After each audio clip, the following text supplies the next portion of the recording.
Let's get going, Peggy. Alrighty, we could run another segment or... Scratch that, Forrest. We have a caller.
You're through to 189.16, The Scream.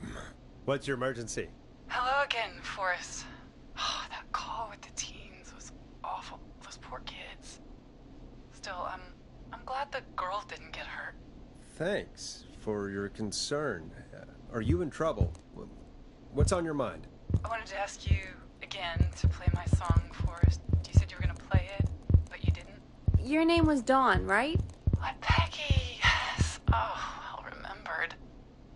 My name is Dawn, and I wanted to ask you again to play my tune, Forrest. Long Ride Home? You know, the one that Peggy said she threw outside the window? You must really love that song. If you're calling up to ask for it when you know we don't have it. Well, I do love it. And I don't want to argue, but you do have it. It's just outside the window. There's a serial killer on the loose. I can't just go outside hunting for a record.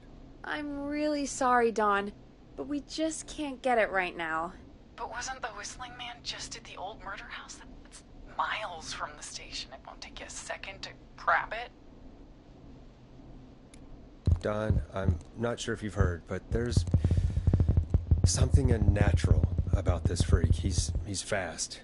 I'm not risking it. Oh, but I think you will. Forrest? Peggy, I'm calling with more than a request. I know something. I think I know who's gonna be next. What? Are you serious? Play my song, Forrest, and you'll find out. Well, folks, here's some music for you while I think things over.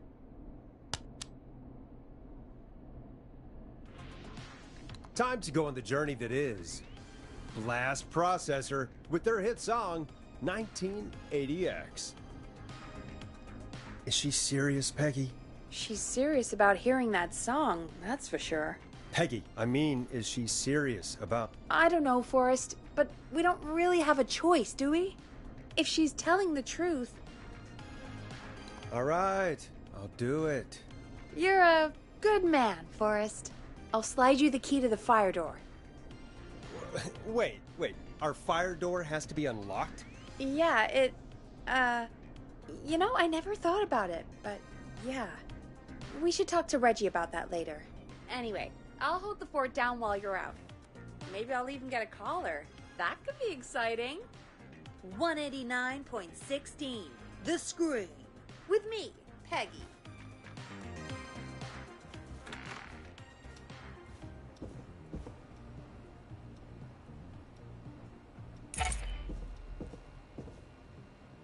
Locked tight.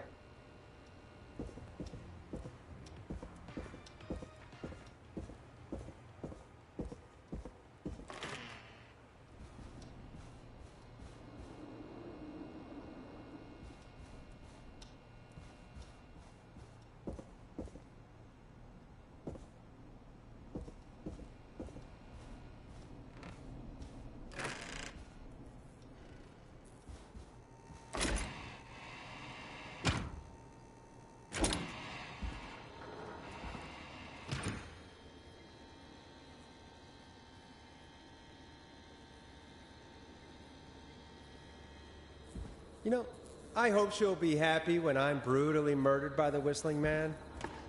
Out here, in the open, alone.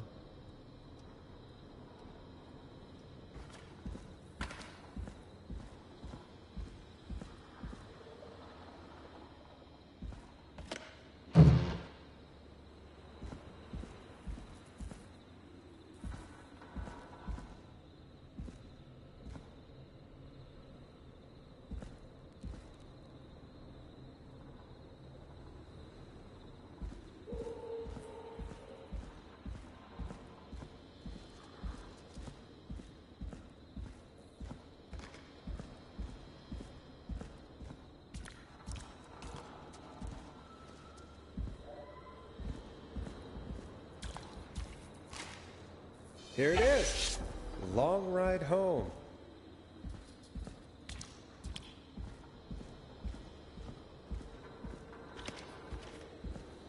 Of course, it locks behind me. And of course the key doesn't work on this side. Fantastic. Maybe there's another way back in through the basement. A door, elevator, or something.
Looks like I'm gonna have to hunt around for some new fuses. Nah, that's not right. Do the fuses add up properly?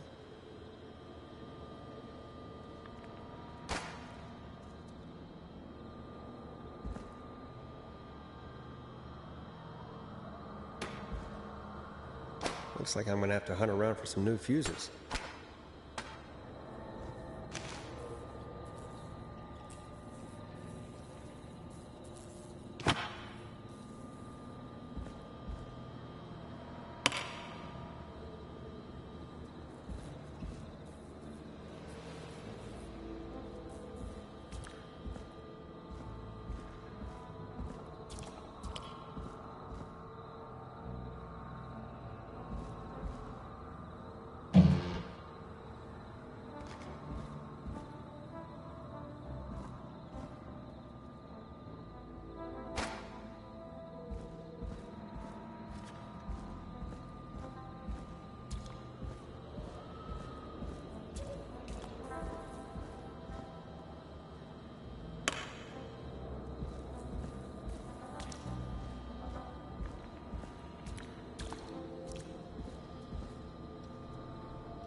Bingo!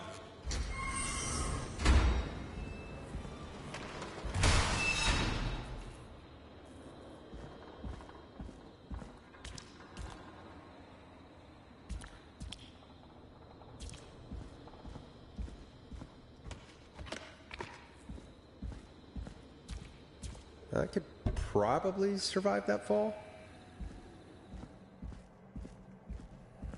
Looks like the janitor's closet. What did Peggy say his name was? Clive? I wonder how the show's going. God, please let this be the last locked door.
What the hell?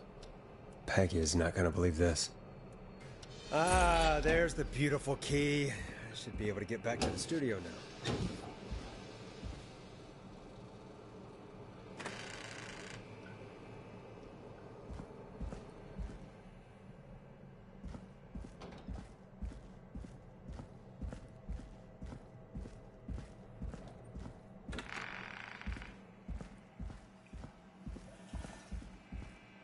Yes.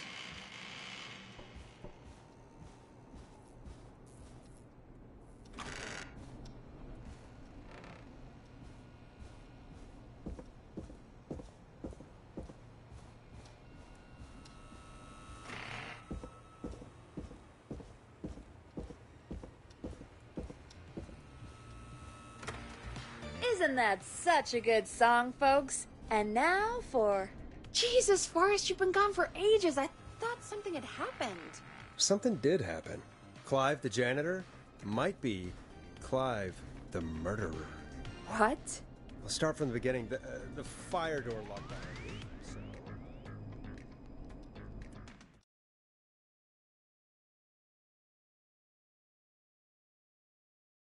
Why did you heave that thing all the way up here? Because the basement's creepy as hell, and I don't like standing around down there. Fair. Alright, let's run through this again. We have a creepy board you found in a creepy basement, made by our creepy janitor, who you think is the creepy whistling man. Yep. And on the creepy board are the names Chuck Brody, Kim Walker, Rebecca Allen, and Aunt Williams. Correct. And you think one of these people will be the whistling man's, Clive's, next target. That's right. And we've got to find them. You said there are 4 locations listed there too? The hospital, the power station, the gas station, and the trailer park. Clive must think the target is at one of those locations. Forrest, you're gonna have to figure out if any of the potential targets are at one of these locations tonight. Hit the button if you need any help.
How's it going?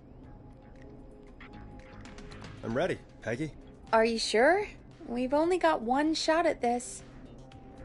I'm sure. Let's do this. Okay, name first. Who do you think the target is? Chuck Brody. And where will I find them? The trailer park. Okay, I'm dialing. One moment.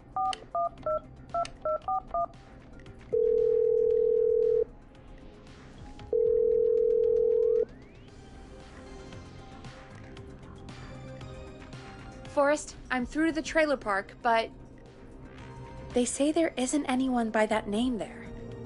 What? Then who? Jeez! It sounds like something blew up! He's using bombs now? Oh my god. The call board, One moment. Forrest, I'm getting so many calls. Just let me... I'm gonna take us off air for a moment. Peggy, what's happening in there? Peggy. I'm back. He blew up the gas station, Forrest. Okay. I spoke to the fire department and the hospital. The fire department is useless now, as you know. And, the hospital's only ambulance was at the gas station. Forrest, you've got to say something on the radio. You have to tell the town. I'm putting us back on air. Now. Gallows Creek. I don't know how to tell you this, but, the gas station's been bombed. Please, everyone, stay safe, stay inside, and... Oh, just bring us into some music, Forrest. Here's some music while we regroup here on KFAM 189.16, The Stream. Hope you enjoy this one as much as I do.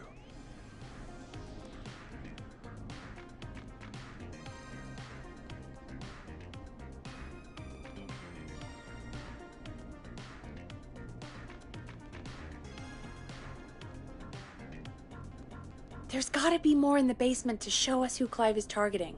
And if that's the case, we can get ahead of him. Stop the killings before they can happen. Forrest, we need to go back down. By we, you mean me, right? Yep. Like I said, I need to handle all these calls. Maybe start with that creepy mannequin room you mentioned before. I still have a lot of questions about those, by the way. Me too.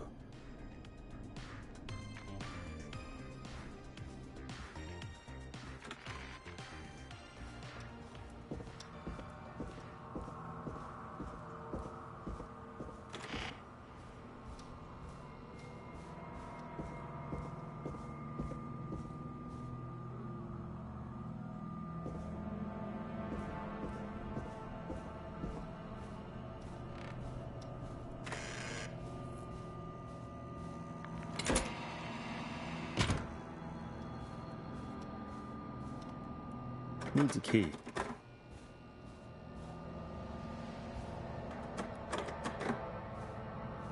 I'm not getting in there tonight.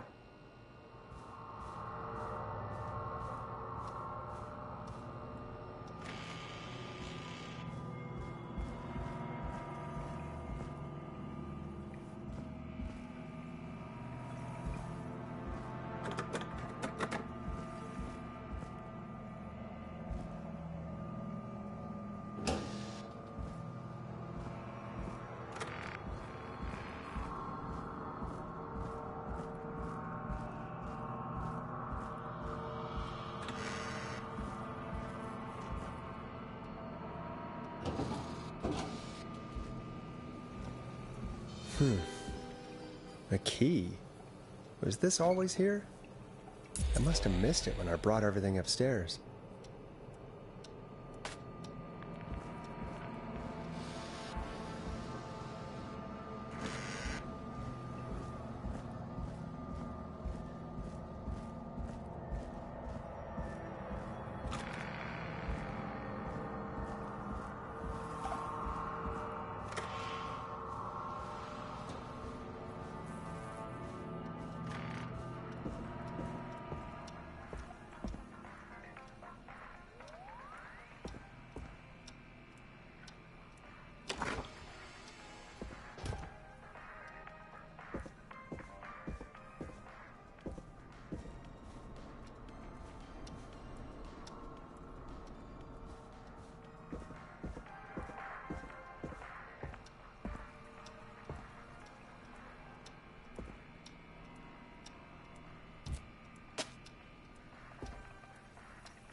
give me some warning before yelling down the intercom?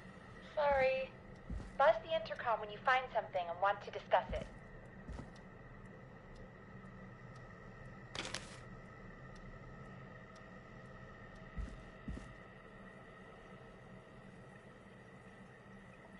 What have you found, Forrest? I think I need to keep looking. All right, then. Buzz the intercom when you find something and want to discuss it. Peggy, I've found a tape and a map down here. A map of what? Looks like it might be to somewhere in this storage area. Weird. Well, maybe the tape will give us more information. Give it a play.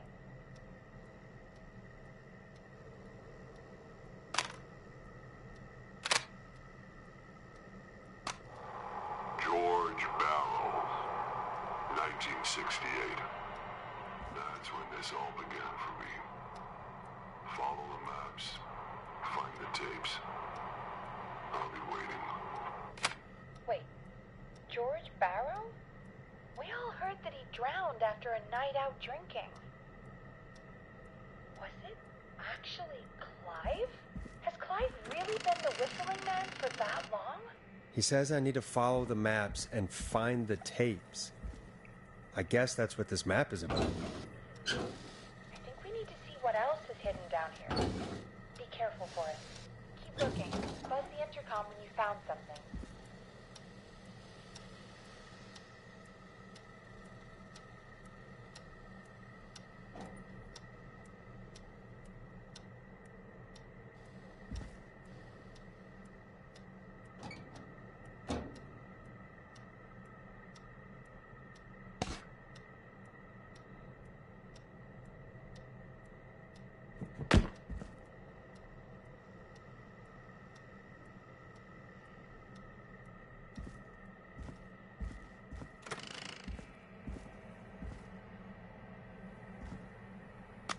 Time of autopsy is 7 a.m. Cause of death is asphyxiation from drowning. The degree of rigor mortis indicates that the subject has been deceased for 5 hours. That puts the time of death...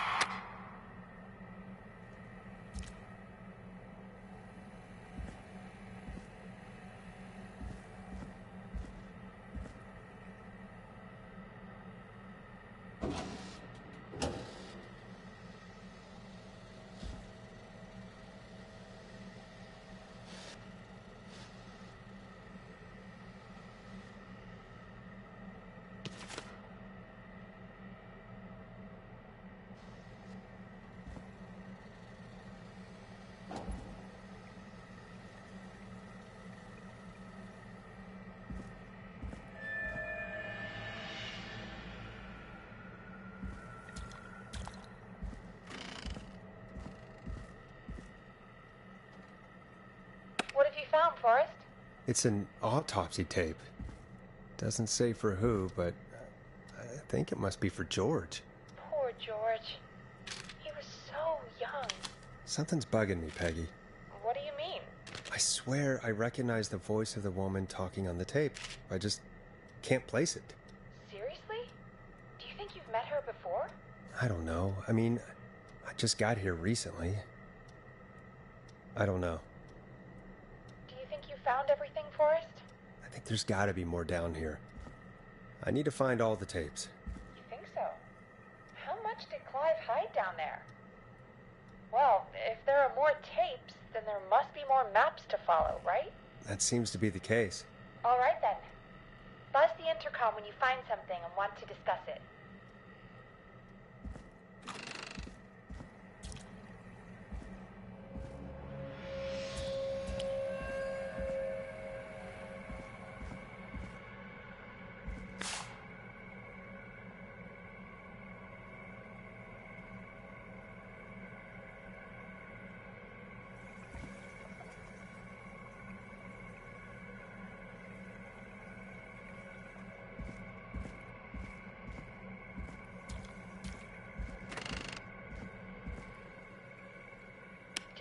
Found everything, Forrest?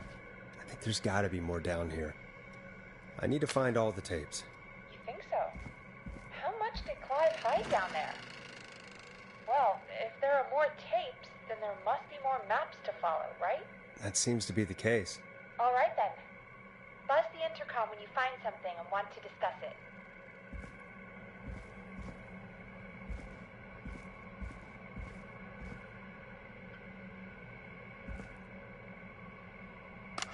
Small lacerations to arms, legs, and face, typically obtained by running through foliage. Severe blistering to the feet, as though the deceased had been running without stopping.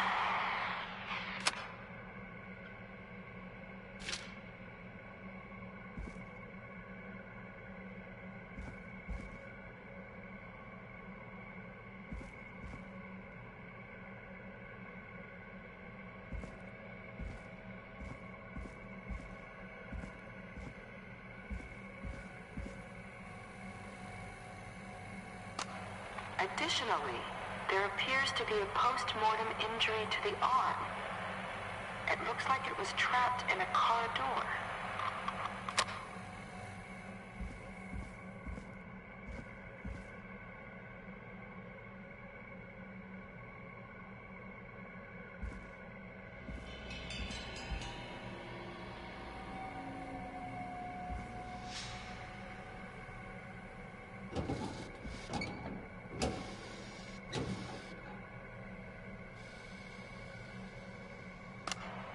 It is the coroner's opinion that the subject likely feared for his life and was chased, resulting in a fall from a height into a body of water where he hit his head, was knocked out, and drowned.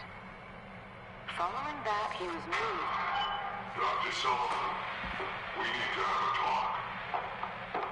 Is that recording? Shut it off.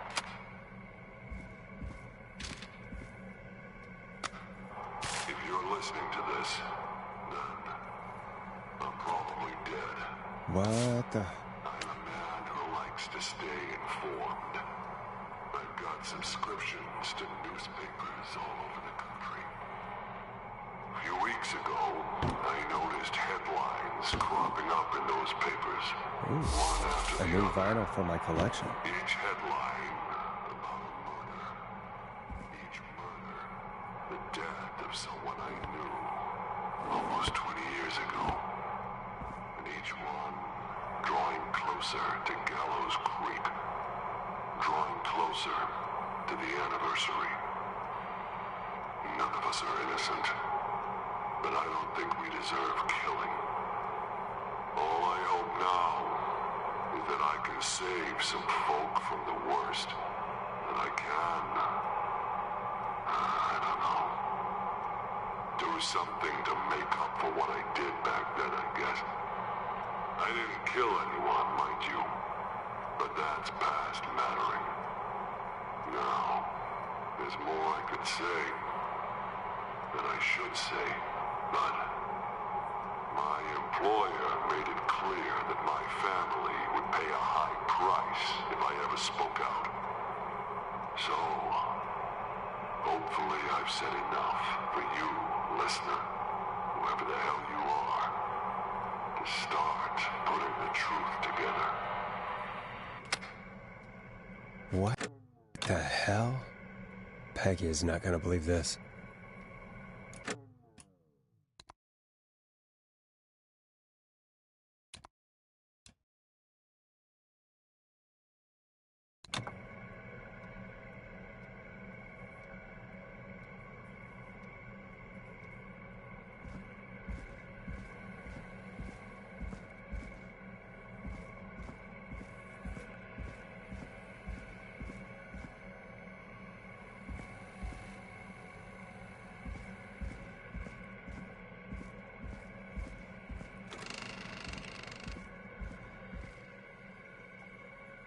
What have you found, Forrest? Found another tape. It talks more about how George died. What did it say? It sounds like he was running for his life. Sprinting through trees and bushes, getting cut up all over. What would drive someone to do that? I'm not sure yet. I found a tape that introduces a new detail to the story. Post-mortem injury. Apparently, his arm got caught in a car door. A car door? Yeah, after he died. How do you suppose they can tell? How can they tell? I'm a radio producer, not a coroner. In another tape, the coroner comes to the same conclusion as I did. George was running from something. Maybe an animal?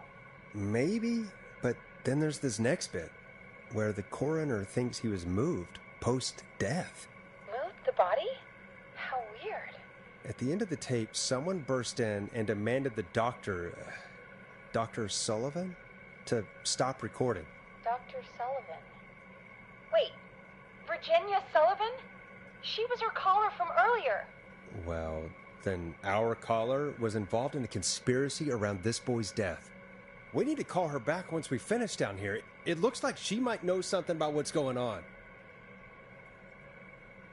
I think I found Clive's last recording. I think Clive might be gone. Gone? I found a confession. Not for any killings, but for playing a part in covering up George's death. He left this behind in case he died.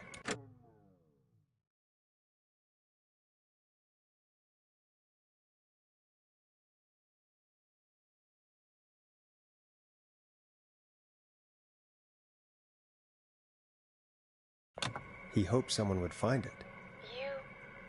Do you think the Whistling Man already got him? Possibly. We've had a lot of callers tonight, but maybe not every victim made it to the phone, you know? We don't know how many there really are. Christ, Forrest, that's dark. I know, but Clive said he had read about other murders in other towns, and that the murders were all folks who knew about the incident. And the killings were getting closer to Gallows Creek. He said he wanted to do something good for once. The board in his office. He wasn't tracking people down to kill them. He was tracking them down to save them. Ugh, why didn't he just come out with all of this? He said his employer threatened his family if he spoke out about any of it. His employer? The one who orchestrated the cover-up? Oh, Clive. I'm sorry for thinking you'd killed all those people. Do you think you found everything, Forrest? I think there's gotta be more down here. I need to find all the tapes. You think so? How much did Clive hide down there? Well, if there are more tapes, then there must be more maps to follow, right? That seems to be the case. All right, then. Buzz the intercom when you find something and want to discuss it.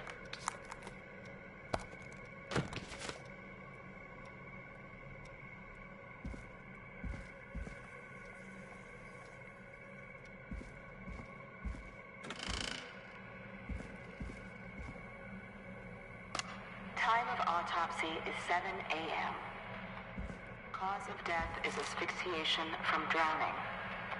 The degree of rigor mortis indicates that the subject has been deceased for 5 hours. That puts the time of death.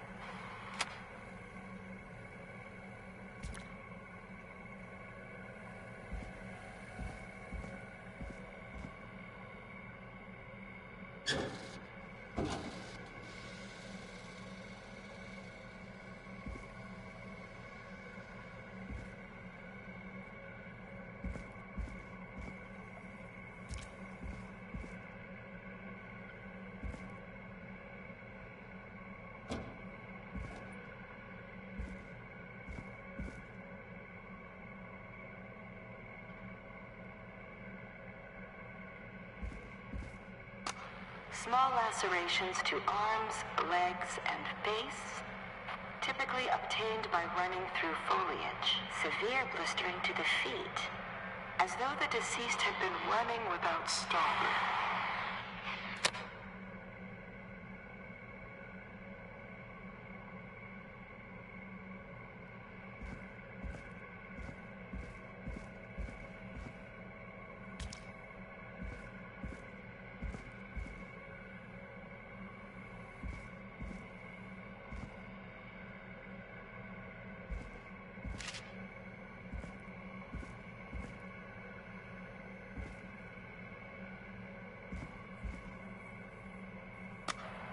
Additionally, there appears to be a post-mortem injury to the arm.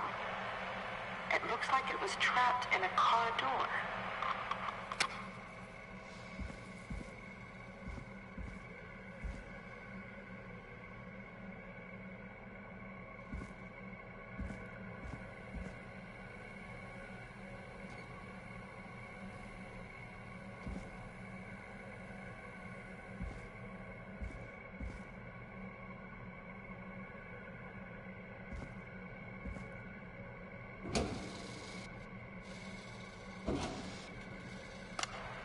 It is the coroner's opinion that the subject likely feared for his life and was chased, resulting in a fall from a height into a body of water where he hit his head, was knocked out, and drowned. Following that, he was moved. Dr. Sullivan, we need to have a talk. Is that recording? Shut it off.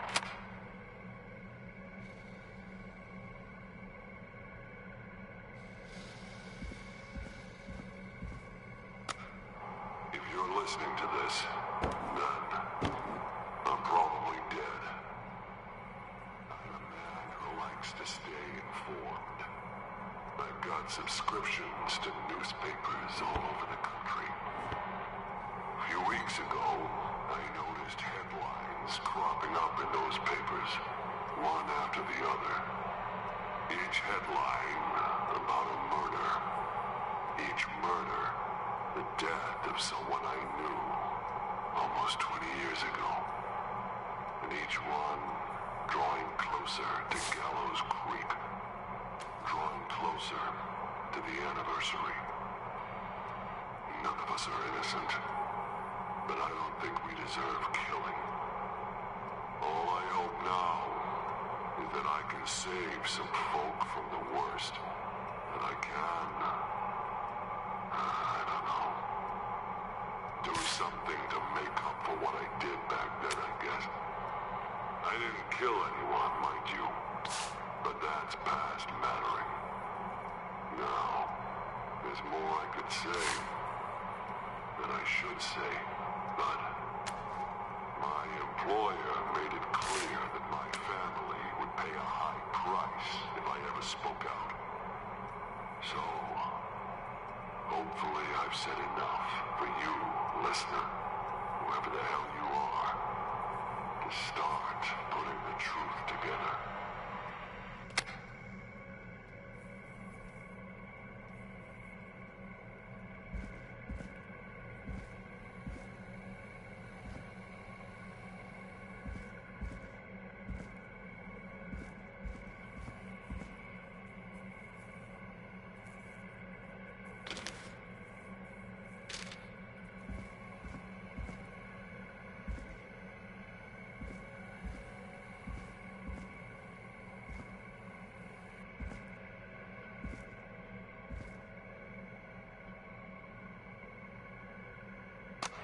Preliminary toxicology results shows no signs of inebriation.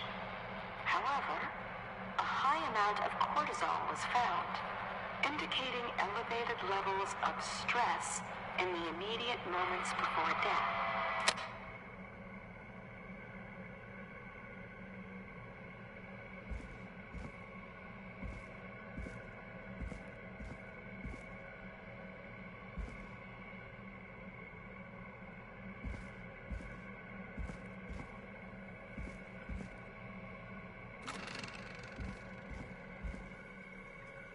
What have you found, Forrest?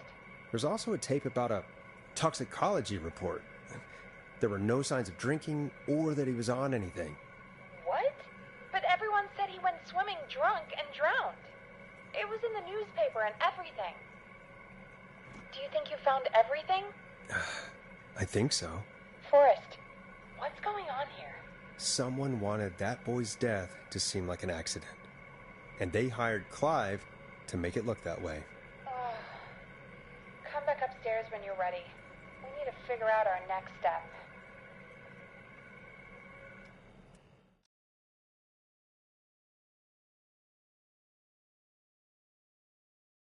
Thank God you're back, Forrest. I've been running out of stuff to pad our airtime with. Peggy, you work in radio. Forrest, I'm stressed. I mean, Really? How are we supposed to keep a show going with all this happening?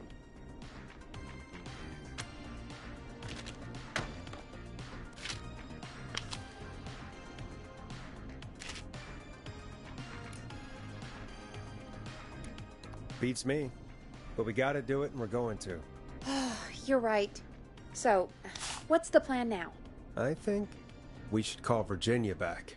All right, I'll get her on the line. Time to turn the music off. Hello again, Gallows Creek. This is Forrest Nash. We're circling closer to the truth behind tonight's events. To this end, we're calling back one of our earlier callers, Virginia Sullivan.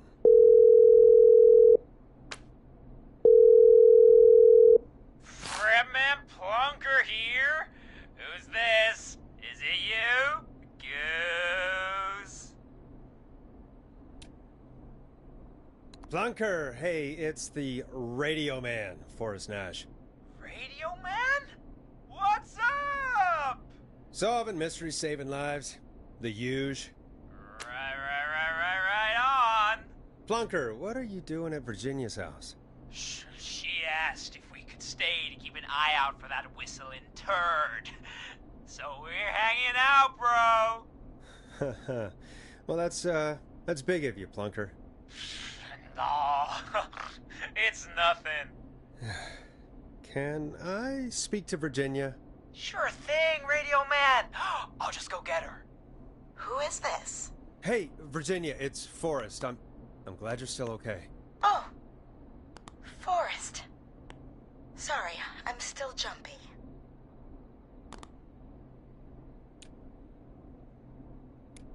Sorry to hear that, but listen, hey, we need to talk. What about? We're calling because we think you can help us understand why this is happening tonight. Me? What would I know? Does the name Clive mean anything to you? Clive? No. I don't know that name. What are you asking about this for? You mentioned that name earlier when you called us the first time. I don't know what I said then. I was petrified, Forrest. Clive's the janitor at our station, and we know you spoke to him in the past. Forrest, please. You don't know what you're doing. He'll come for me. Virginia, it's okay. Clive won't be coming after you. We think Clive's dead. Dead? But isn't he? He's the whistling man, Forrest. We found evidence to the contrary. But It's true. And we found your autopsy reports for George Barrow. how? I saw him destroy them. Well, he didn't. I don't know if he kept them or made copies or what, but we found them. And we know it's related to what's happening tonight, which is why we called you. Why did you stay quiet? All right. One day, I came into work to find a boy on my slab. And as I finished the autopsy, this man, Clive, he just burst in. And he started making demands to give over the reports, to falsify what I found. Of course I said no. But, well, when someone wants to make you do something, they can use the carrot or the stick. For me, he used both. You see, my sister is sick. She has a chronic condition that's never going away. It's expensive to treat, and it was getting to where I couldn't afford it. And Clive promised me that his employer would pay for my sister's treatment if I did what he said, and that if I ever spoke about this, he'd beat me to within an inch of my life. I don't know why he had me do it, but my sister needed me. You have to understand, she needed me. We understand. I don't. You helped cover up the death of a child. Forrest! But he threatened me. And my You abused your power to help yourself. Oh, God. Forrest, that wasn't necessary. It needed to be said.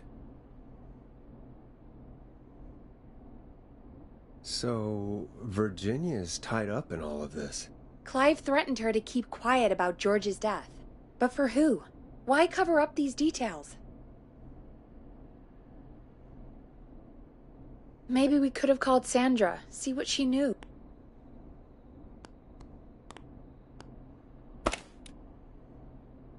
Well, we win some and we lose some, I guess. I guess. Looks like we've got a call coming in. Welcome to 189.16 The Scream, with me, your host, Forrest Nash. Hi, Forrest. I know this is really out of the blue with everything happening tonight, but I wondered if you could send a special birthday message to my uncle.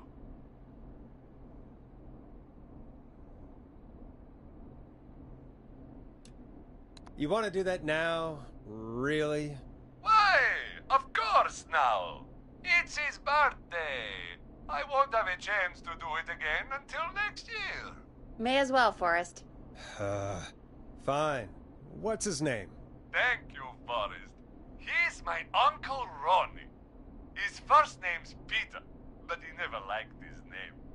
But since he always had salt and pepper hair, even as a kid, can you believe it? Folks always called him Pepper. Thanks for the history lesson. Is there anything besides happy birthday you would like to say to Mr. Pepper? Oh my God damn it! Yes! Tell him he can get the best birthday deals and party packages here at Putney's Pizza. Starting at You son of a bitch! Stop calling us! God damn it, Peggy, this is your fault. My fault? I said I didn't want to do it. Don't blame me because Brian Ponte can't control himself. Don't worry. We've already got another caller on the line. Just pick it up, okay? This is 189.16 The Scream. I'm Forrest Nash. You're on the air, cop.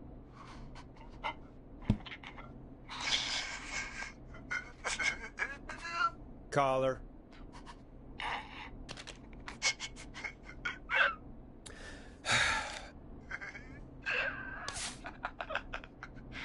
Ponte? Ponte's Pizza always delivers. Come rain or sleet or whistling man, we'll be there.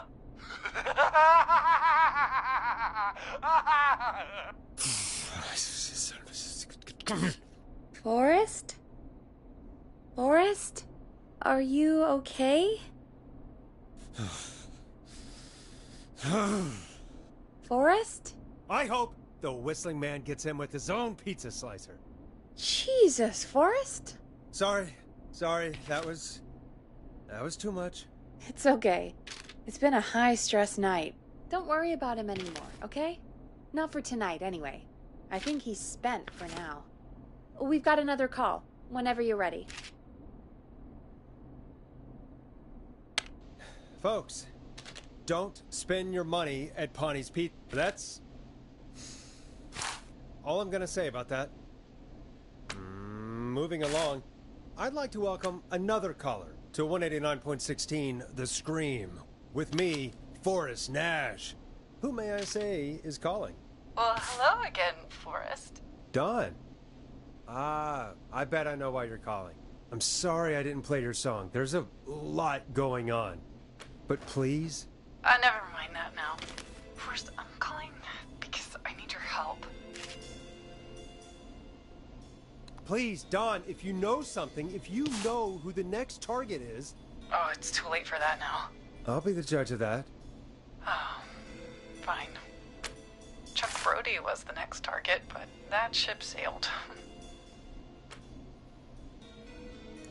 Chuck, if you just told me, then... I'm sorry, I probably should have. I'm sorry. You said you needed help? I sure do. Do you mean... Yes, he's after me now. you? I think so. He must have heard me on the radio helping you. Helping? you didn't exactly help. Maybe I've been helping more than you know. I was out following a lead, trying to work out who would be next, after Chuck. And what happened?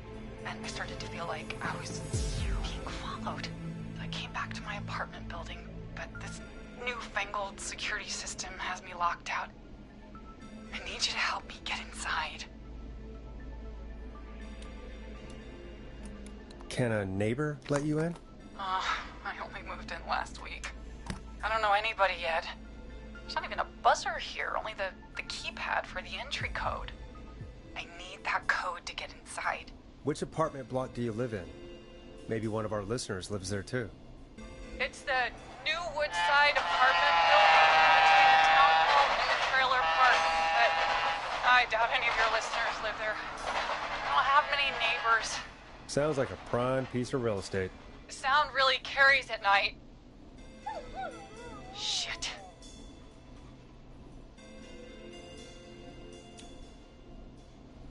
Sounds like a noisy part of town.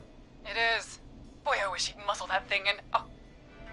And now he's blasting David Scopo out of his window. This night can't get any. The whistling man. He's coming down the street. I don't think he's seen me yet. Forrest, please. I need your help. I need the code for that security system, or I'm gonna die.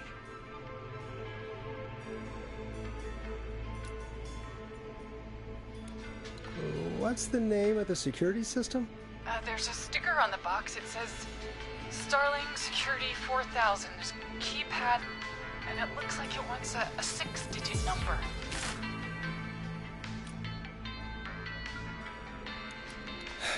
We'll see what we can do. Thank you, Forrest. Yeah, of course. Don't worry, Don. Thank you, Forrest. I knew I could count on you. I'll sit out of sight. Call me back soon. All right, folks. Here's a little tune for you all to enjoy while I try to break Dawn into her apartment. You were pretty quiet there, Peggy. Forrest, was it just me, or was there something... Yeah, it wasn't just you. Something was weird about that. Yeah. Well, tell you what. We have a Starling 4000, or whatever, here at KFAM. Clive bought one for the station. Maybe we can find something to help. Well, I'm not sure who. But to help someone.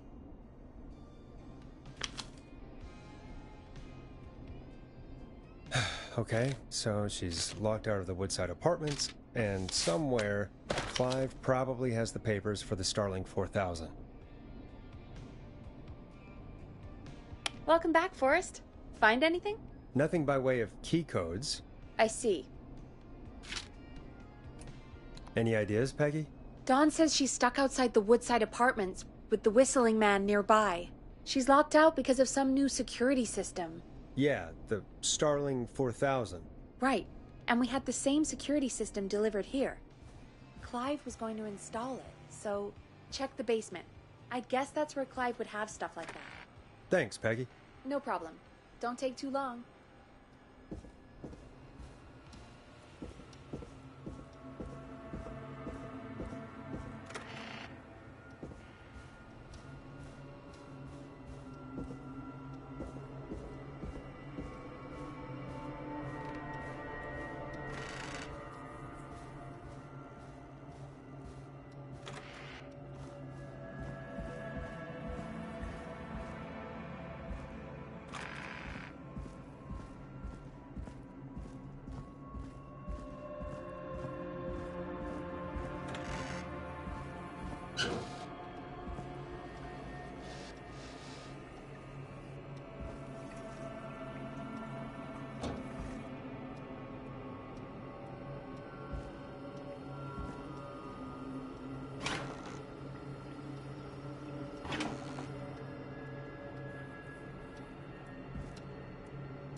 Starling 4000 user manual.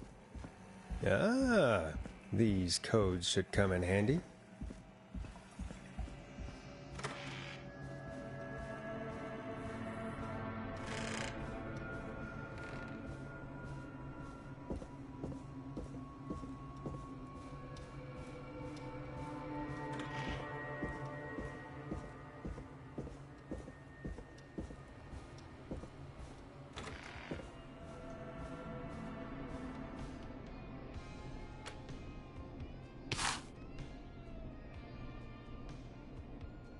Welcome back, Forrest.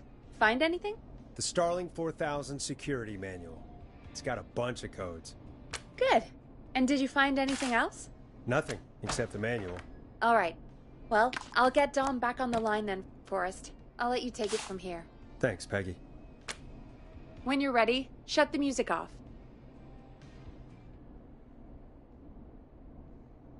Line 1, whenever you're ready.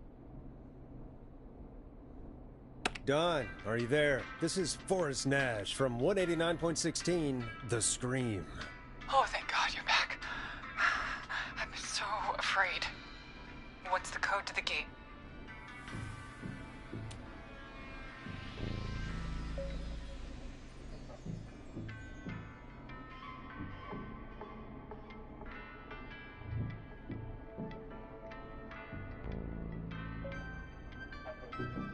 The code is 715914.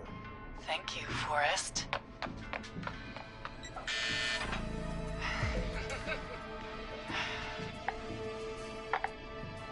Forrest, what did we do? I don't know, actually. I guess we'll find out. Forrest, there's another call coming in. Evening, caller. You're live on... Forrest! The psycho's somewhere in the roller rink, dude. I just saw a shadow. And... Goddamn, how do you even get in? You've gotta help me, man. Forrest! Maxie! No! Come back!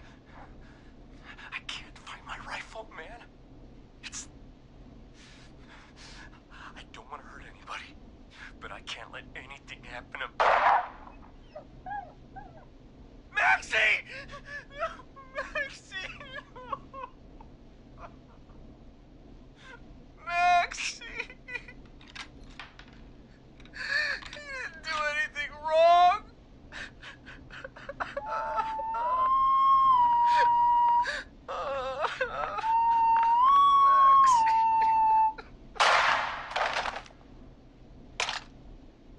Thanks again, Forrest. Oh, God, poor Ricky. Okay, Gallows Creek. Here's some music while we process what just happened.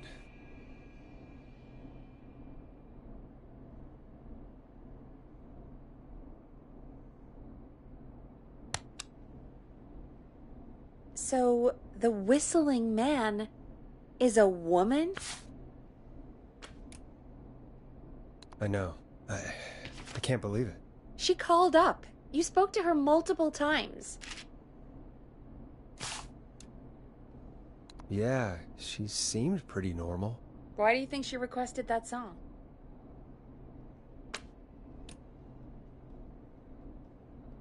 To get me outside? Maybe, but how? She didn't know the song was outside to start with. That's right. She never actually attacked me out there. So? What now? I guess I should make an announcement. We do have new info. Okay, kill the music and you can make the announcement.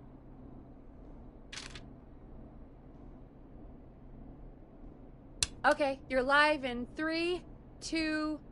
Hey folks, this is Forrest Nash here. I hope you're all safely locked inside. For those of you listening to that last call, you might be wondering what to make of it all. Here's our take. We now believe the killer is actually a woman. One who might manipulate you into letting her in before she attacks you. We're neighbors. Look out for each other and stay safe. The killer was calling themselves Dawn. This could be a fake name. If anyone needs help or you have info on the killer, please call in. You folks have my new number, right? It's 911. Hopefully, our next caller can help shed some light on our killer. Hey, we had a call come in. Okay, folks, time to take a call. This is Forrest Nash, and you're listening. Please help me.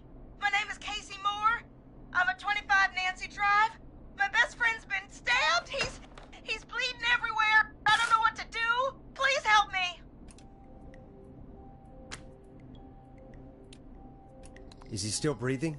Yeah, but he's bleeding out fast. I really need help. Please. Take a breath. We'd been out at the reservoir. We were heading back to his place when we heard this whistling all of a sudden.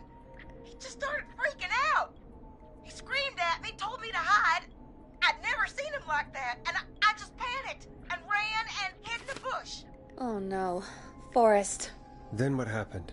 He went up the road and talked to someone. I couldn't really hear or see anything. It sounded like he might have known the person, and they just stabbed him. Casey, was he talking to a woman? I don't know. They had a mask and wore all black. That's all I know. Please, we need help here. I'll get you help, but I need to know. Where did the masked person go? They left. They left him to bleed out. I waited until they were gone, then dragged him into the garage and called 911. Wait, why didn't she make sure he was dead? I don't know. I think I heard them say something like, "It's not so funny now, is it?" before they left, but please, he needs to get to the hospital. I can't drive, so we need an ambulance. Forrest, the ambulance was destroyed in the explosion at the gas station. You should get all the info you can. What's your friend's name, Casey? It's Jason Parker. Can you tell us where Jason was stabbed? They stabbed him in the stomach, and then stabbed him again in his leg when he was on the ground, and it's... Oh, the knife is still there in his leg. We'll be right back. Peggy, patch us through to the hospital. On it. Phoning St. Gabriel's now. Switch to line 2. Hello, St. Gabriel's Hospital. How can I help you? Hi, this is Forrest Nash from 189.16. We have a stab victim at 25 Nancy Drive named Jason Parker. He's been stabbed in the stomach and the leg. He's bleeding heavily. Oh, God, I'm sorry. But the ambulance is... well, you know. I know, but please, we need something, or he's going to die. Forrest, listen, you're going to have to get him here. We need to see him, and we can't get there ourselves right now. We don't have any way to drive him right now. And even if we did, he's bleeding out fast. All right, listen. We need to buy him time to get here. That means stopping the blood first, and then finding someone to stabilize him. To stabilize him, you really need someone with first aid training. Do either of you have any? No. Me neither. Damn it. I'm really sorry about this, but I have other patients who can't wait. All I can do is talk you through the procedure as quick as I can, and then leave the rest to you. You think you can handle that? We don't really have much choice. Hit me. Okay, from the top. If he's bleeding out, then you need to get him comfortable and try to stem the bleeding. Lay him down. Apply continuous pressure directly to the affected areas. When the bleeding slows, get a clean cloth of some kind and hold it over the wounds. Get them comfortable. Apply pressure. Clean cloths when slowed. Got it, I think. You said he was stabbed, right? If the object he was stabbed with is still in him, don't take it out. It's stopping the worst of the bleeding right now. If anything, you should secure it so it stays where it is. I wouldn't have thought of that. It makes sense, though. God, that was a lot of info. But I think we can handle this. Glad you got it so far, because there's more to go. This is a lot to remember. Are you sure you can't stay on the line? We're wasting time. Please, just let me continue. If he's lost a lot of blood, he may enter shock. If he does, act fast. If you applied a cloth and it's bleeding through, don't remove it. Just apply another on top of it. If it's safe, elevate his legs to get blood circulating to his vital organs. Try to keep him warm. Get him to rest and reassure him. We need the patient to stay calm. All right, don't replace bandages. elevate his legs, keep him warm and calm. This is a lot. I'm really sorry. That's as much as I can give you right now. Try to stop the bleeding, find someone to get him stabilized, and get him here as quick as you can. Good luck. All right, Forrest. Casey's still on line 1. Hello? Hello? Forrest, are you there? I'm here. How is Jason doing? Badly. He's still bleeding. I need help. I've been putting pressure on his stomach wound since you left, but he's still bleeding. I don't know what to do. That's good, Casey. The nurse said to do that. What about the knife in his leg? It's gotta be hell. Should I pull it out? No, don't touch the knife. The bleeding will get worse if you pull it out. Are you sure? I'm sorry. I'm gonna stop making suggestions. No, don't worry, Casey. We're a team here. We're all going to get Jason through this. Casey, is his leg wound bleeding right now? I hate looking at that knife. Yeah. It's bleeding. His stomach is worse, though. I think we need to secure the knife so it doesn't move around. Do you have anything you can tie around it? Yeah. There's some laundry piled up on top of the dryer, some cloths on the hood of the car, and what else? I guess I've got my jacket. Sorry about this, Casey. I think it's best we use your jacket. It's probably less likely to bleed through. It's just a jacket. Give me a second. Here we go. I'm sorry, Jason. It's secure. I'm putting pressure on his stomach again. I'm starting to think we might make it. Forrest, can I have a word? Now isn't the best time, Peggy. Can it wait? Forrest, it's kind of important. All right. Give me a second. Casey, I'm going to have a quick word with Peggy. Keep putting that pressure on and let us know when the bleeding is under control. You're doing great. But what if something happens? We'll still be here. Just shout if you need anything, and we'll be there. I promise. Okay. I'll wait. Jason, please be okay. What's up, Peggy? We can't stay on the line with her all night. Dawn is still out there. What if other people need us? You're right. She's probably on her way to her next target right now. Exactly. And you heard the nurse. We need someone there with training who can stabilize him. He's got to get to the hospital somehow.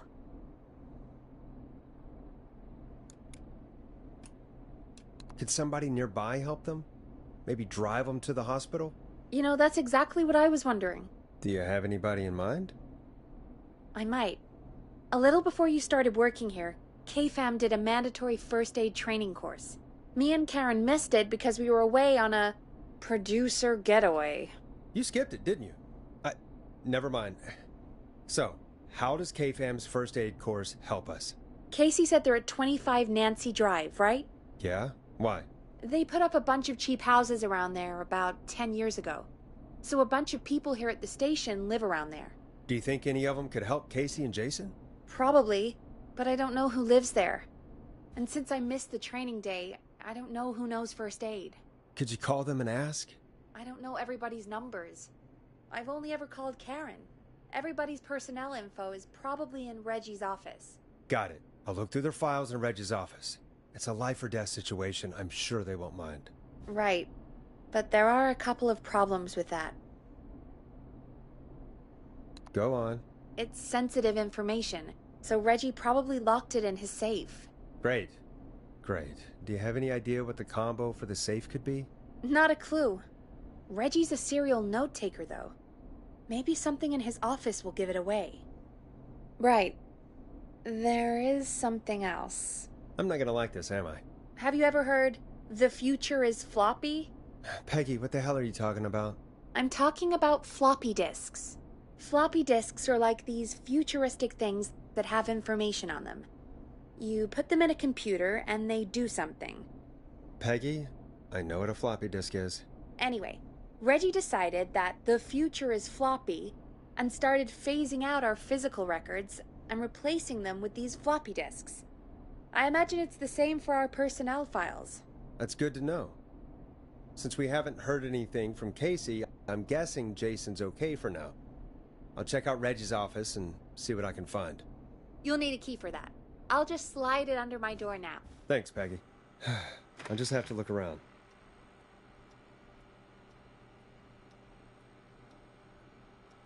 Good. I'll patch my mic down to the office, so you'll hear me over the intercom.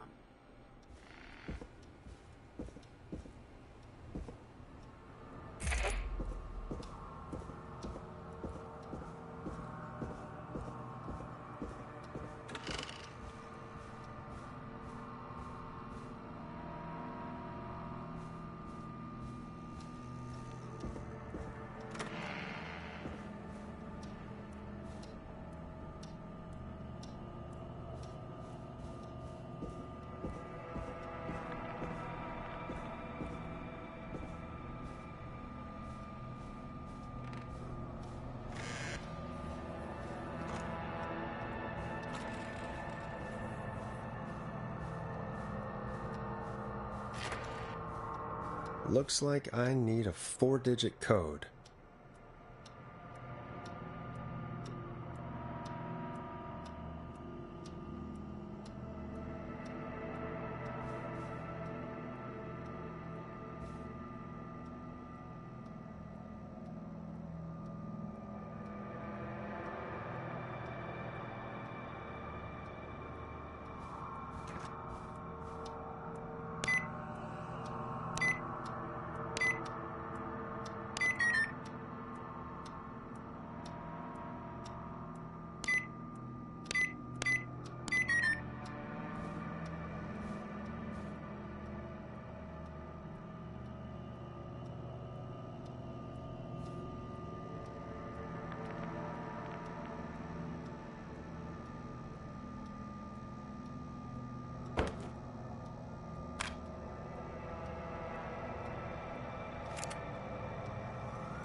Could this be it?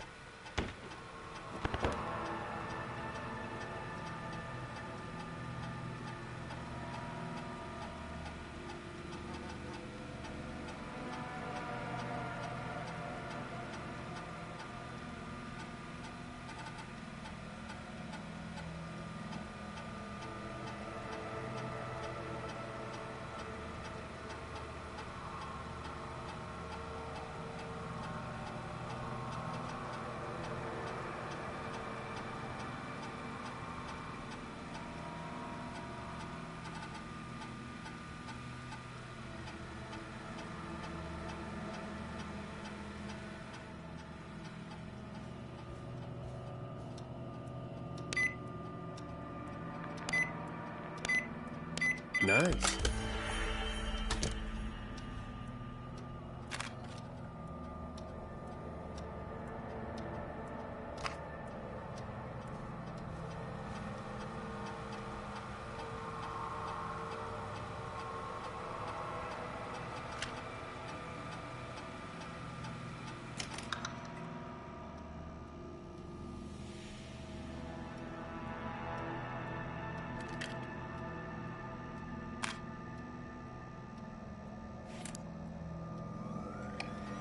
Get a load of this, Peggy. Apparently, I'm a lone wolf type. Forrest, what are you doing? We don't have time for this.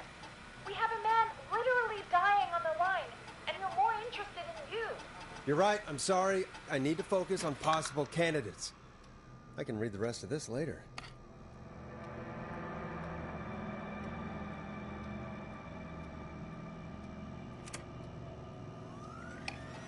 Hey, Peggy. I think Reggie's on to you and Karen.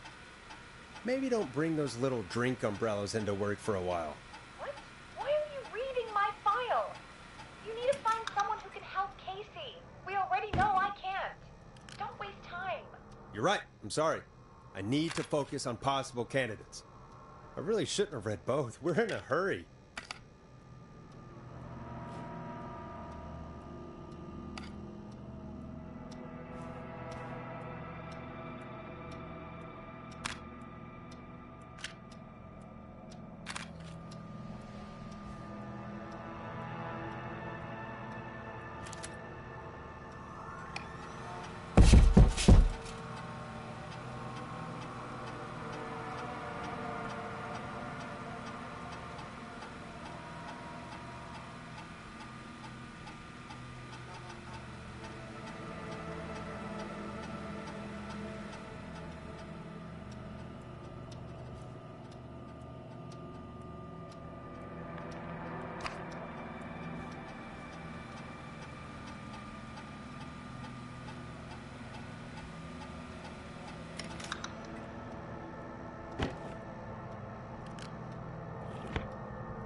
Could this be it?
Hey, Peggy. Yeah, I'm here.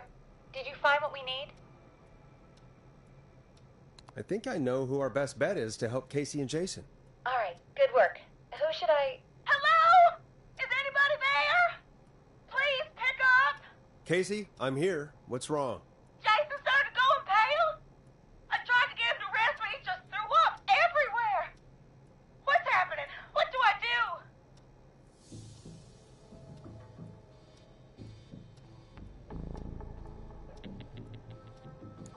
God, it sounds like he's going into shock. Casey, just stay calm. It's going to be okay. But the bleeding seemed to slow down. Did I mess up? Jason, I'm sorry. Casey, calm down. You've done everything right. I need you to listen to me, okay? For Jason.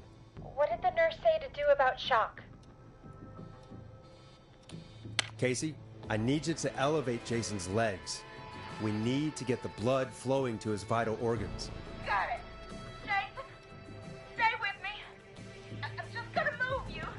This might hurt. Okay.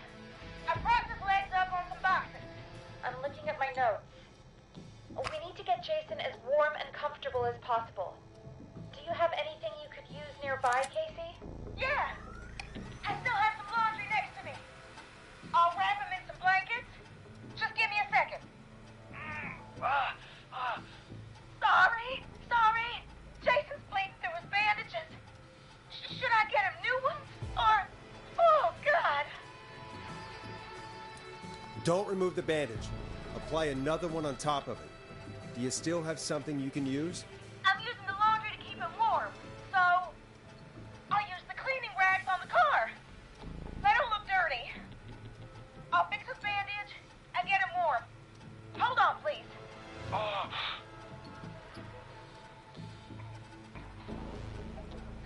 Sorry.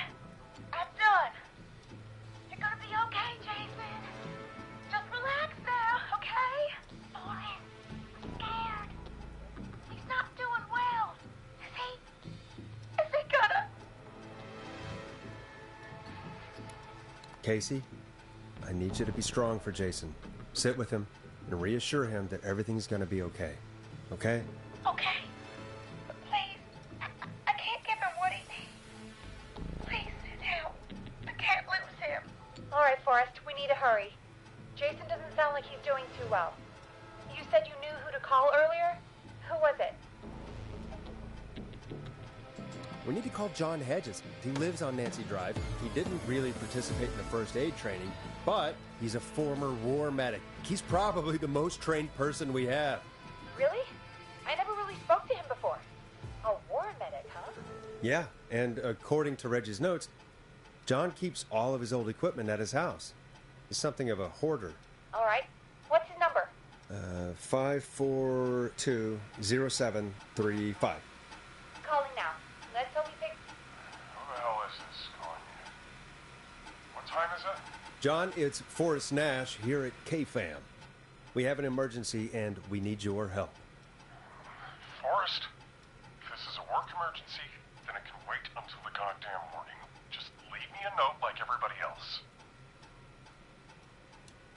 A man has been stabbed by the Whistling Man, or... Never mind. He's lost a lot of blood, and he's passed out. We need you to help him. The Whistling Man? What kind of joke is this? John, we're not kidding.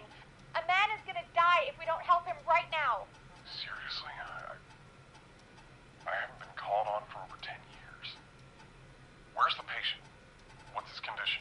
He's at 25 Nancy Drive. I think we got his friend to stem the bleeding, but he's gone into shock. He's passed out right now. You say he was stabbed? Do you know the extent of his injuries? From what we were told, he has 2 major stab wounds. One to the stomach and one to the leg. The knife is still in his leg, and the stomach wound is open. Understood. Let me grab a few supplies and I'll head right over. Damned if he dies on my watch. Thank you, John. We'll let him know you're on your way. Good luck. Hello, Casey. Are you there? How are we doing? Bad. Jason seemed really weak and then just started thrashing. What about now? Is he still thrashing? He's passed out. Please tell me you found someone to help. Casey, help is on the way. My colleague will be there soon. You hear that, Jason? Someone is coming. You're gonna be just fine. Just hold on for me, okay? Just hold on. Come on. Hello, Casey. This is John Hedges. I'm here about Jason. Please let me in. I'm guessing that's Jason there. Casey, I'm gonna need your help. Forrest, Peggy, don't you two worry. We've got this from here. Okay. Forrest, we'll call you back later. I have to go now. Good luck, everyone. God, I hope he's gonna be all right. And with that, the show moves on. We're sending our best wishes to Jason. Well, after all that excitement, I think we could use some music. Come back upstairs when you're ready.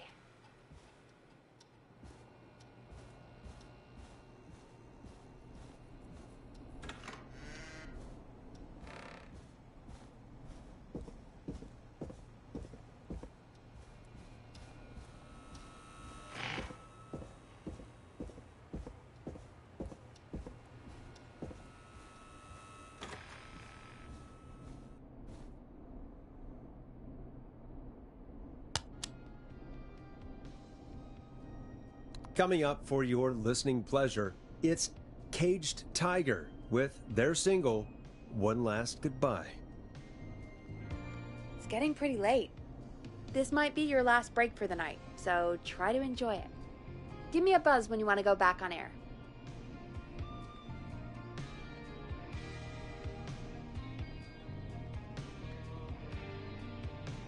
Let's roll. You got it. We've got another call coming through, too. Okay, Forrest, shut the music off. Oh, we have another call coming in, but hang on. What's up, Peggy?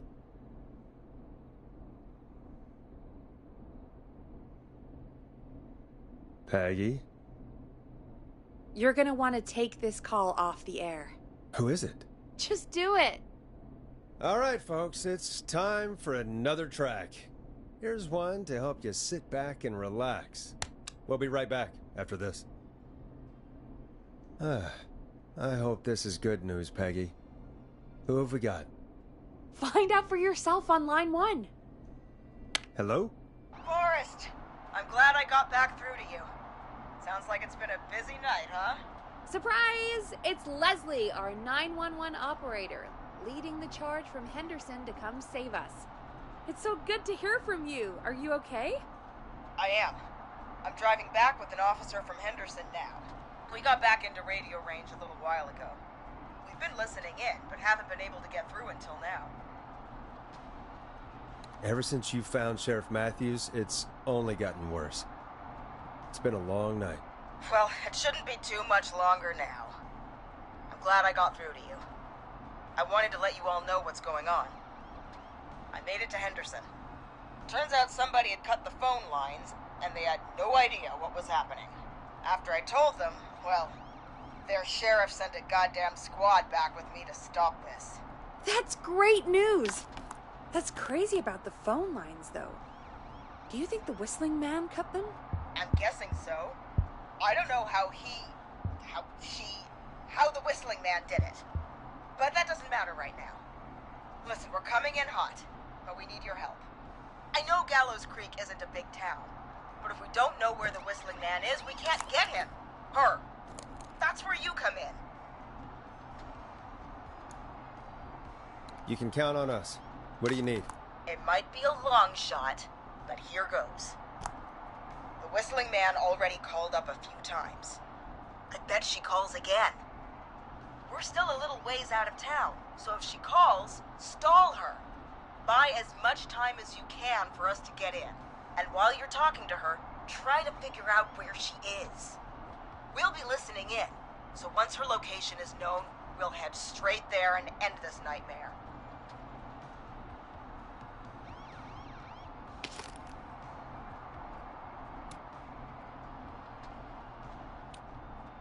I'll do my best. I know you will. Heck, I can see the headlines now. Forrest Nash's interview of a lifetime. Anyway, I'll radio the other cars and tell them the plan is a go. Hopefully the next time I see you, it'll be with our killer behind bars. Take care now. We'll see you soon, Leslie. Oh, thank God. It sounds like this is almost over. We're nearly through this. Best we don't waste any time then. Let's get back on air. You got it. When you're ready, shut the music off. Bringing you back live now. Welcome back to The Scream with me, Forrest Nash. The line is lit up, but before I get to our next caller, I just want to say, things are looking up. It's almost over. But for now, let's bring in our next caller. Evening, caller. This is Forrest Nash. Hello, Forrest. This is John Hedges. I'm here with Casey. I wanted to give you an update on Jason. John! Is he gonna be okay? He's a fighter. He'll be fine. We've got him stabilized and resting in a bed. We're preparing to move him to the hospital. Thank you so much. If you hadn't been there, then... God, I don't even want to think about what would have happened. Of course, Casey. We're just happy he's okay. John, Casey, you two did all the work. Tell Jason to get well soon from us, whenever he's up for it. Well, why don't you tell him yourself? Is this Forrest? The one and only. I hope you're feeling better. It's good to hear you, Jason. How are you? Oh, well, you know. I've got a hole in my stomach, and there's a knife in my leg, but John gave me something to take the edge off. So, I might feel even better than either of you. Oh. Take it easy until you get to St. Gabriel's. I will. But, before that, I needed to call you. I'm guessing the Whistling Man is still out there? Yep. As far as we know, anyway. Well, I was worried you'd say that.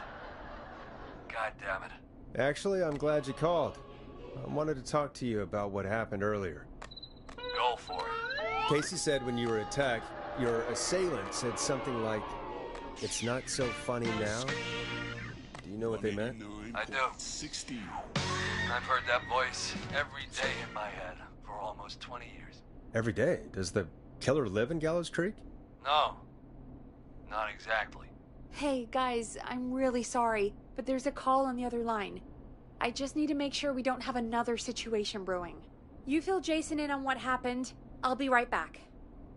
Forrest, have you ever heard of somebody called George Barrow?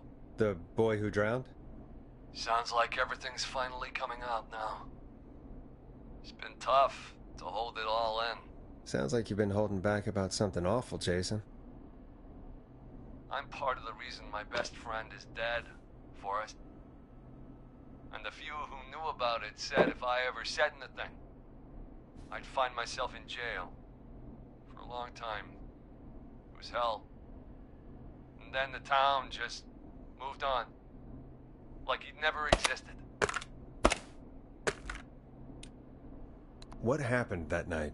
I went along with the stupid prank, that's what. Whistling night. Some of the guys on the football team had an idea for a way we could haze the newcomers. We decided to plan a party in the woods and have the Whistling Man crash it. It was stupid. We each had a role. I was the stabbed friend. At the party that night, I left the group for a second, met our Whistling Man, pretended to get stabbed in front of everyone. Started an almighty panic. Those screams. That was the last time I saw or heard George alive. How did George die, Jason? I don't know. I was playing dead. But when I heard her scream... Her? Yeah. George's girl. Do you remember who she was? Yeah. He called her Bean. I heard her again tonight, Forrest. Her name was... What? What happened? Are we still on air? No, we're not. Seems like the power is completely gone. How do we get it back on? I don't, we can use the emergency generator down in the basement. Reggie picked it up a while ago in case we ever needed to do an emergency broadcast. An emergency broadcast? Emergency? You know, nuclear war, alien attack, broadcasting a serial killer's location to the cops so we can end this nightmare. Fair point! It's in the storage area in the far back corner, up on the wall. You might have spotted it earlier when you were digging around for all those tapes. It'll have a big red button. Just press that. I'll see you when you're back.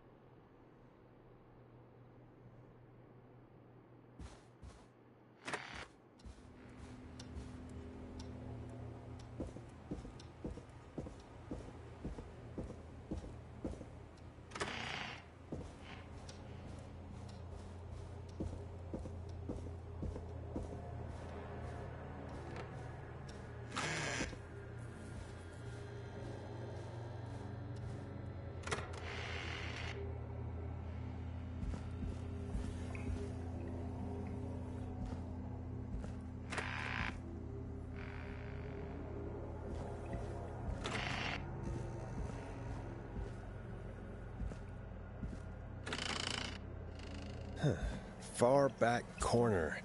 Why is this station so big?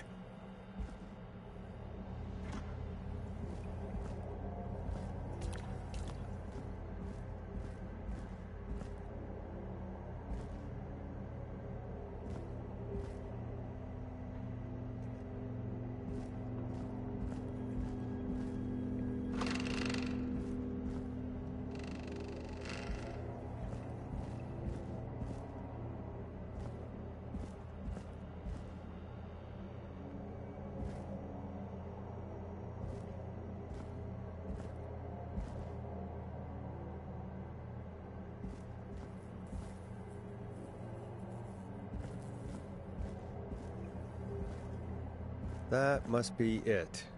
Boom! We've got power.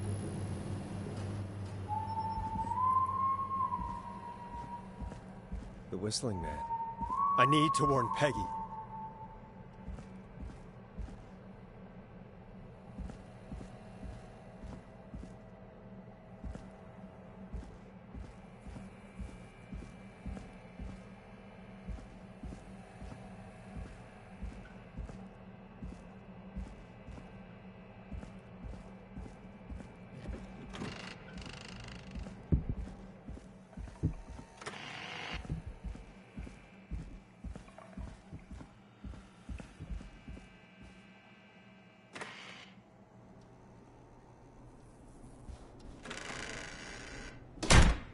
What the hell?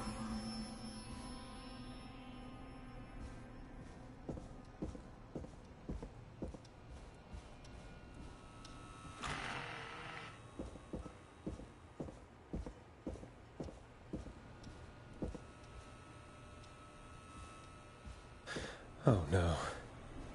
Peggy! Where'd you go?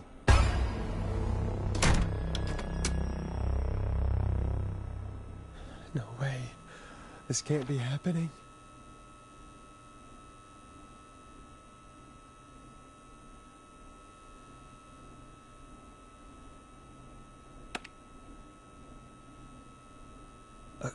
A call.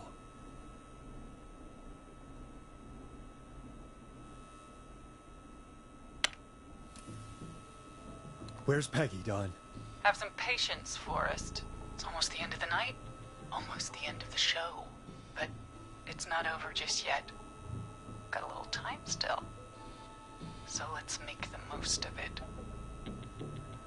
What do you mean? Make the most of it how? Well... Huh? I thought we'd end tonight's Whistling Man special with a special guest. The one who started it all. Oh, let me take that out of your mouth and... You crazy bitch! Let me go! Welcome to the air, Mr. Teddy Gallows Jr. Wait. It's all gonna come out tonight, Teddy. Your daddy and his money saved you 20 years ago. But even if he crawled out of his coffin with all the money in the world... Wait, where the hell is Teddy? How are you talking to him if you're here with me? Because I'm not there with you, Forrest. I'm here with Teddy. And if he says where that is, well, he knows he'll get it. Wait, then... Who am I looking at? Forrest Nash, let me introduce you and all of Gallows Creek to my boy, Henry Barrow. Your son? You mean you... Wait, that he... Yes, Forrest. He and I had a son. So there were two whistling men tonight. Of course. That explains how you were always able to get around town so quickly. Hang on. Did you say Barrow? Then are you? Let me just get this mask off. Damn uncomfortable thing. No wonder Mooney went crazy wearing this. There we go. Marie Campbell? George's old girl. Oh, well, it sure has been years since I last saw. Oh, God damn it. I'd be quiet if I were you, Teddy. But I'd listen to Forrest. Everyone's gonna know now what Teddy did. He killed George that night. This night. 20 years ago. Listen to me. You... You're gonna talk when I talk to you. And not a moment before. And you're never gonna talk again, Forrest. I considered having you help me blow this whole thing wide open, but... you didn't really sell yourself too well tonight. No, wait, I can still help you. No, thanks. Me and Henry can handle it from here. Henry, honey? He's all yours. Hey, wait a minute. Back off. Don't come any closer. Don't worry. I'll let Peggy know you asked about her before I send her your way. No! Please!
Carrie. Good, good. Carrie, listen to me. We're gonna get you out of there, all right? Now, where are you? The old murder house. Upstairs. I'm at the end of a hall. There's a bathroom, a couple bedrooms, a closet.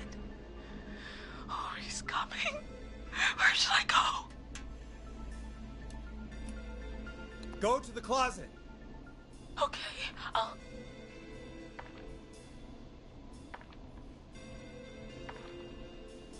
He's here.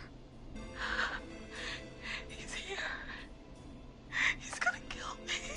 Forrest, I don't think we can... Don't move!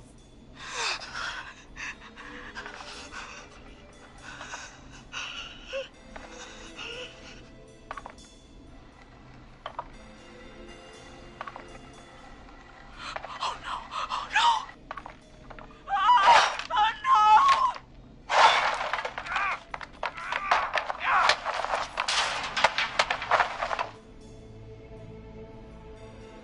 Forrest!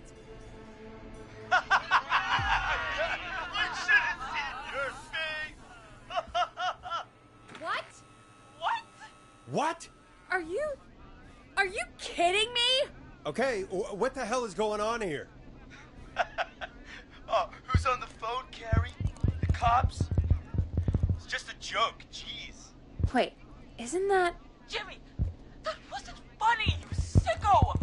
Of course I called the cops, but some guy just answered instead.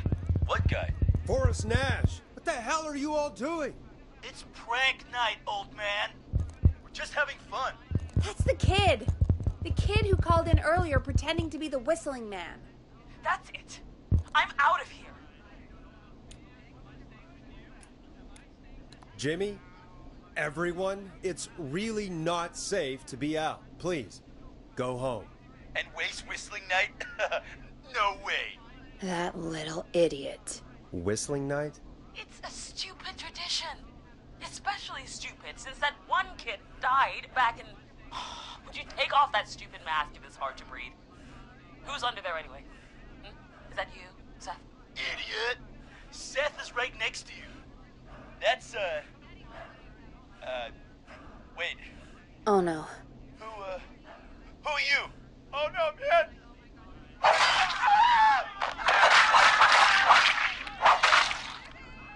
Everyone, get inside!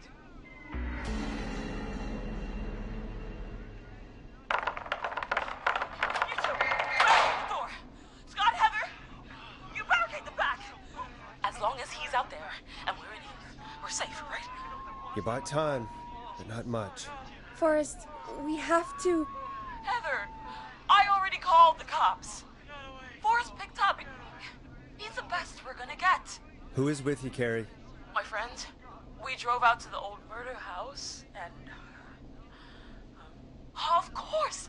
The van! Who's got the keys? Jimmy had them. Jimmy. Oh.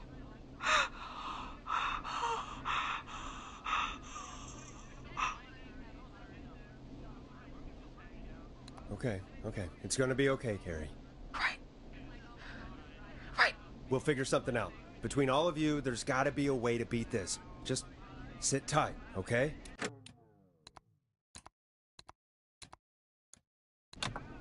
Heather, shut up. If we do that, we're gonna get killed.